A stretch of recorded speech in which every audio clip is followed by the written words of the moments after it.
Welcome or welcome back to my channel. Hi. I'm extremely nervous to even be creating this video, let alone uploading it. But I'm gonna do it. But before we get into today's video, please make sure that you are subscribed and be sure to hit that bell so that way you are notified every single time I upload a video. And if you enjoy the video, I'd greatly appreciate if you gave me a thumbs up because it really does help my channel. Thank you so much.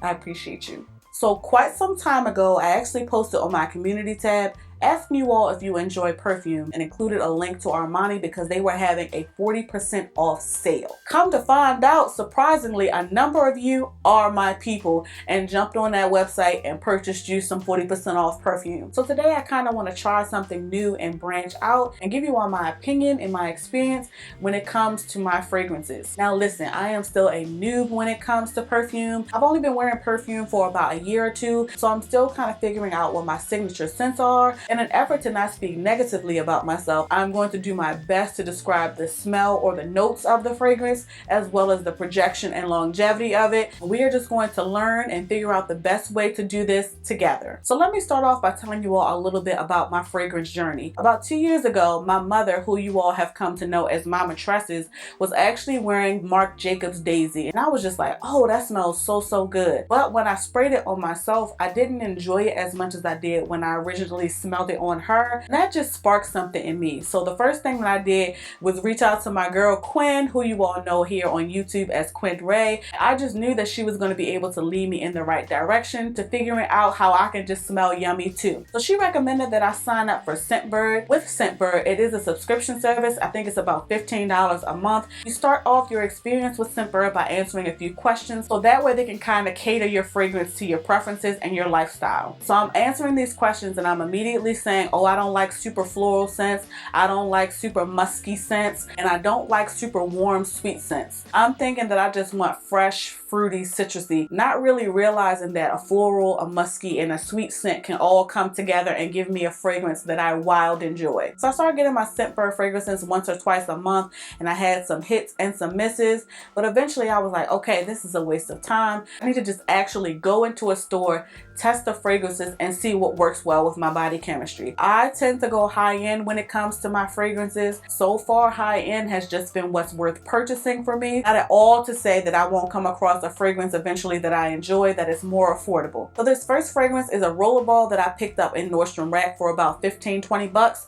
and this is the Burberry Brit for her.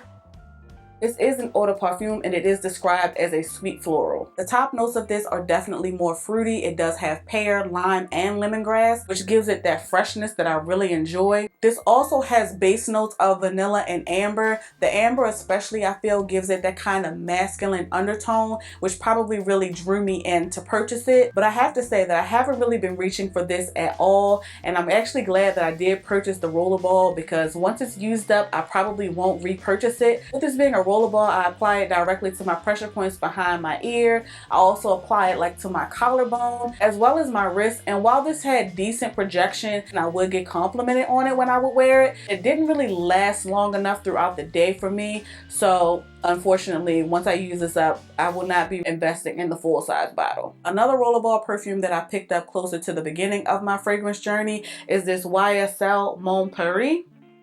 This is also an eau de parfum and it is described as a fruity floral. This one was actually a blind purchase at the recommendation of Glam Twins. The top note of this is red berries and it smells exactly like strawberry, like a very concentrated strawberry fragrance. I prefer to wear Mon Paris at night just because of how deep and sweet the fragrance is. The base note of this is white musk, so it really helps to balance out that top note of the red berries. Again, this is another rollerball fragrance, and with my experience thus far, rollerballs just haven't given me the longevity or the projection that I would prefer, but I really love this fragrance, and while it's fruity, it's not childish, so once I use up this rollerball, I'll likely invest in the full bottle. After those and a couple of other fragrances, I was completely done using rollerballs, not to be confused with being done buying travel sizes because perfume is pricey. Speaking of pricey, this next one is the eau de parfum from Chloe, and this is the Nomad. I'm not sure how to pronounce this, but the first time that I smelled this was in DC at Sephora after leaving the Ubiquitous Expo with Quinn Ray and Jasmine Desiree here on YouTube, and I fell in love with this. But the thing is with Chloe, this shit is expensive. This is one of those travel fragrances where you can just take the cap off and it's a spray as opposed to a rollerball. So I'm getting the full experience of the fragrance without having to pay the full price. Now remember I said that I didn't like super warm floral scents? This is described as a warm floral scent. The top note of this is freesia and the base note is oak moss. So you can just imagine how deep and warm this is. This is another perfume that I'll wear during the day, but I prefer to wear at night because this is some grown lady shit. This is literally my default that I carry in my bag every single day. I don't know if I'm about a full size though because just a little high, but I love this and I would definitely be repurchasing. The next travel fragrance is bougie as well. This is the Valentino Voce Viva.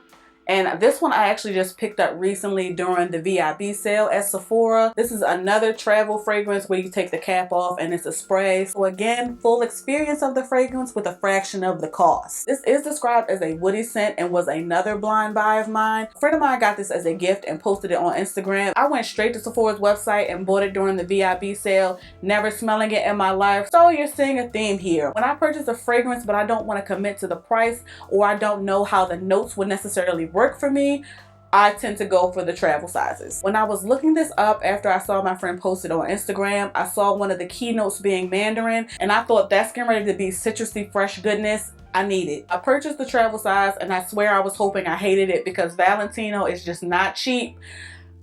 Loved it. The top notes for this is Italian bergamot essence as well as mandarin essence. So it definitely has that fresh floral scent, but one of the base notes is also vanilla. So there's also a sweetness to it. And this,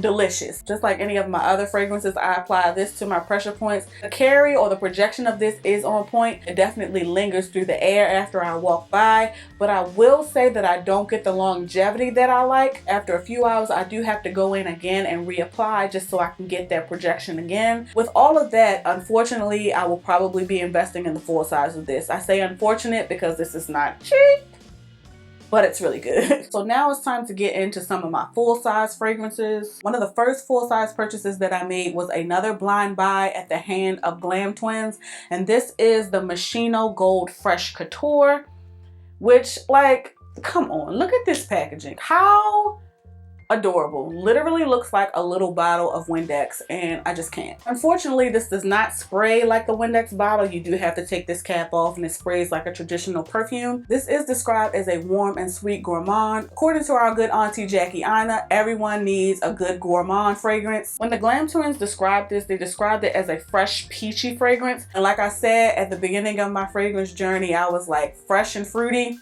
That's what I need. The keynotes in this include yellow mandarin orpa, vanilla, and jasmine. So you get the freshness from that yellow mandarin orpa, but you also get that balance of sweetness from the vanilla. Since it has that bit of spiciness, the projection on me at least is A1. This fragrance in particular I prefer to wear during the daytime when it's warmer outside, and I just love it. On me at least, I definitely get that longevity and I get whiffs of it throughout my day. Not to mention with this being my first full-size fragrance purchase, it also has sentimental value, so I love this one. This next one is the Lancome Idole Eau de Parfum. And I know that people tend to call this basic, but that's probably what I love about it. It's described as a floral fragrance, but it's also described as citrusy and fresh. Here we are again with a fresh and fruity fragrance. That's just my jam. Some of the top notes include bright citrus and fresh rose, which is immediately what jumps out at me when I smell this. And some of the base notes include juicy pear and pink peppercorn. Again, that fruity spiciness that I really, really love on me. This is probably one of my most affordable fragrances, and it gives me fantastic projection as well as longevity. This lasts on me for hours, and the projection is perfect. It's gentle, it's not too strong, and it's a fragrance that I am complimented on the most. So love this. Next is another somewhat recent purchase, and this is the Giorgio Armani C Eau de Parfum. This is another fragrance that I fell in love with in the Sephora in Washington, D.C. This is another grown and sexy perfume. The top notes for this are black currant and green mandarin. Again, fresh and fruity. And the base notes for this are vanilla and white musk. So again, kind of like my Mon Paris from YSL, it's that fruitiness, but it's not childish because the white musk and the vanilla just gives it that sweetness that makes it a really deep, mature fragrance. This is another one that I love to wear at night because it's just grown, okay? This has really great projection for me, but I will say that it doesn't really last too long on me. But because I love the fragrance so much, I don't mind spraying it again. This next fragrance I actually randomly fell in love with. I wasn't even looking for perfume, and I just tried this and I was just like, ooh, that smells good. So my stepdad actually snuck back and got this for me as a Christmas gift. And this is Ferragamo's Amo Eau de Parfum. When I smell this, I instantly smell the sweet, but it also smells really fresh and citrusy, kind of like grapefruit. The top notes of this include rosemary, blackcurrant, and Italian bitter accord. I don't know anything about bitter accord.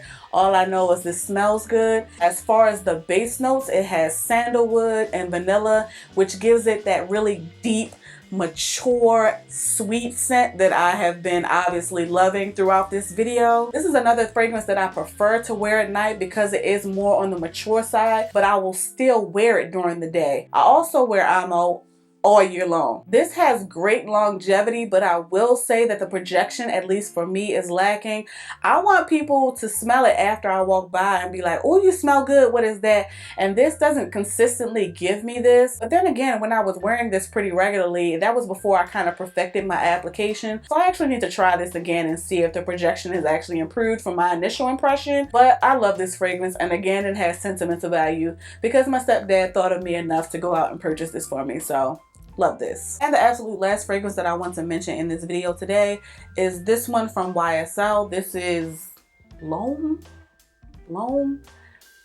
To all my French speaking people, I'm so sorry. This is actually marketed as a men's cologne. This has notes of bergamot and cedar, so it has a spiciness to it, but it also has a woodiness to it. It definitely smells like a good quality, strong, educated, gainfully employed black man with good credit, but a bit lighter, which is why I would say it's more of a unisex fragrance and why I love to wear this oh so much. As far as the longevity, I definitely have to respray this throughout the day after a few hours, but as far as the projection, love it. It just works really well with my body chemistry, and I always get compliments when I wear this. I will wear this during the day, during the night, summer, winter, fall, spring.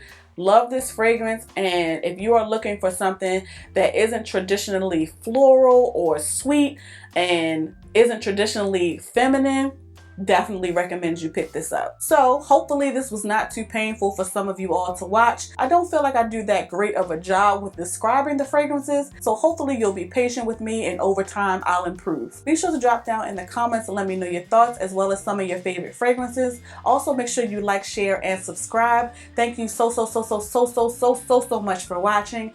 Please be safe, and I'll catch you in the next one.